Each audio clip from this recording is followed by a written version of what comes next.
Okay, right. So welcome to part 3 of this video, in which we are discussing the gamma function. So we were in midway of a proof by induction that the gamma function evaluated at a point x is in fact equal to x minus 1 factorial. So what we did is we proved that it was true for x is equal to 1, i.e. that gamma of 1 is equal to 1 minus 1 factorial, which is 0 factorial. Then we said let's assume it's true for some arbitrary natural number k, i.e. that gamma of k is equal to k minus 1 factorial. And what we want to show, now the inductive step, is to show that, gamma of k equaling k minus 1 factorial implies that gamma of k plus 1 is equal to k plus 1 minus 1 factorial, i.e. that the statement is true for k plus 1. So we are applying integration by parts to our integral for gamma of k plus 1, basically, which is the integral between 0 and infinity, t to the power of k e to the negative t dt.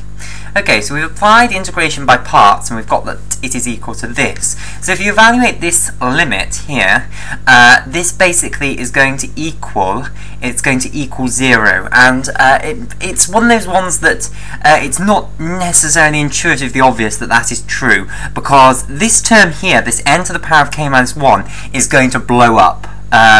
Except for when k is equal to 1, for all other natural numbers it's going to blow up. Even if, if k is equal to 2, then you've got to the power of 1, so this is going to blow up and get bigger and bigger and bigger and bigger. But the rate at which this shrinks, this e to the negative n shrinks as n approaches infinity, totally dominates the rate at which this grows. So this actually does converge on 0. Okay, so that's that.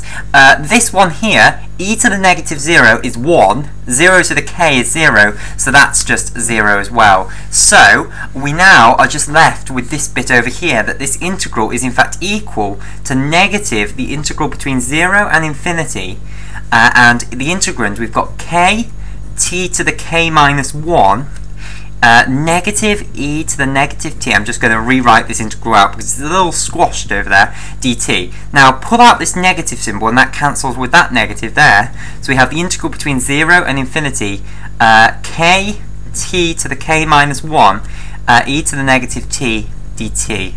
Okay, now pull out that k, and what do we have here? K times the integral between 0 and infinity, t to the k minus 1, e to the negative t dt. But what is that? That by definition is just gamma of k. So we get basically that gamma of k plus 1, which was our original integral up here, is in fact equal to k times gamma of k. Now, if we use our inductive assumption up here, which was that gamma of k was equal to k minus 1 factorial, then what we end up with is that this is k times k minus 1 factorial, which is just equal to k factorial, because k minus 1 factorial, remember, is k minus 1 times k minus 2 times k minus 3, all the way down to times 3 times 2 times 1. If you then times that by k, you get k factorial, which is just k times k minus 1 times k minus 2 times k minus 3, all the way down to times 3 times 2 times 1. So that just by definition is equal to k factorial. So there what we've proven is that if gamma of k was equal to k minus 1 factorial, then just by the definition of gamma, it implies that gamma of k plus 1 is equal to k factorial. Okay, so if the statement is true for an arbitrary natural number k, it's true for the k plus 1 natural number, basically. So, because it's true for 1, because this is true for 1, so if you put in k is equal to 1 there, you get 1 minus 1 factorial, and indeed gamma of 1 is 0, and 1 minus 1 factorial is 0 factorial, which is 1. So, that then implies that gamma of 2 is equal to 1 factorial, because then you're sticking k is equal to 1 here, and you'll get 1 factorial over here, so you'll get gamma of 2 is equal to 1 factorial, and then because that's true, we can then use that k over here and then apply it for k plus 1, i.e. we can build up and up and up, and we do indeed see that this statement here is true, that gamma of k is equal to k minus 1 factorial. So that's an identity about the gamma function that's very, very important, and that's really the motivation for its definition. Okay, so another thing that's very important that that is more general than this, because this works for k is an element of the natural numbers. So this formula that gamma of k is equal to k minus 1 factorial is fine if k is an element of the natural numbers. So if I plot this out, let's go on to the next other side. So we've got this statement that gamma of, and in fact we'll keep it as k, is equal to k minus 1 factorial. And we've proven that that is true by induction.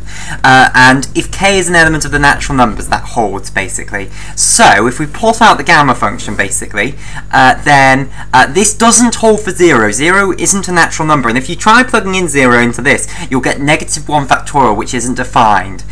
So then when we put in 1, we get 1 minus 1, which is 0, and 0 factorial is defined, that's 1.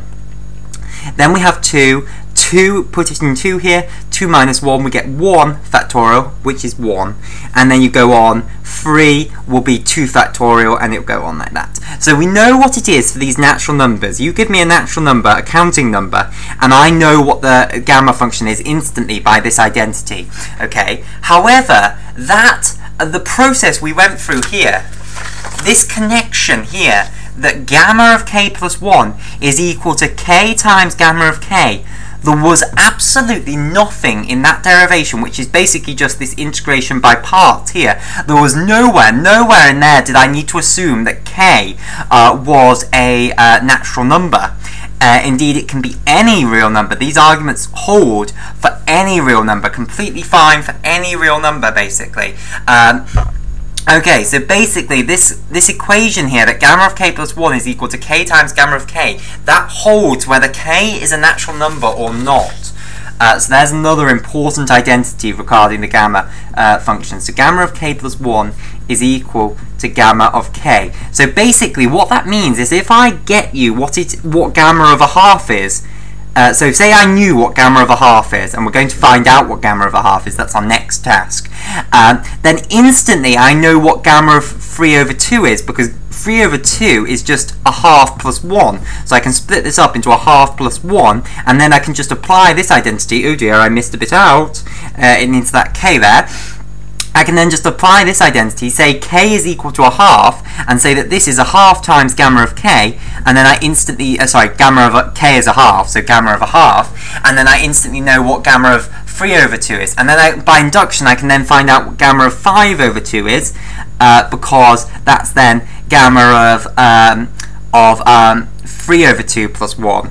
And then it would be equal to it would be equal to 3 over 2, which is in this case k, times gamma of k, which is 3 over 2, and then I plug in what gamma of 3 over 2 was. So basically, once I know a half, I can then get 3 over 2, which is here. I can get 5 over 2. So basically, if you give me what this function is on the interval, let's say 0 to 1, remember the function isn't defined actually at 0, but if you give me what the function is from 0 onwards, so this is the open interval on the side 0, so it doesn't include 0, all the way up to 1 and including 1. If you give me what it is on there, then I instantly can work out what it is everywhere else, just using this identity, because every point further on has a corresponding point back here. So basically, if I take a point here, let's say, then I can work out what the point. I can work out what it is from this point here. I can work out what this point is from the corresponding point back another one,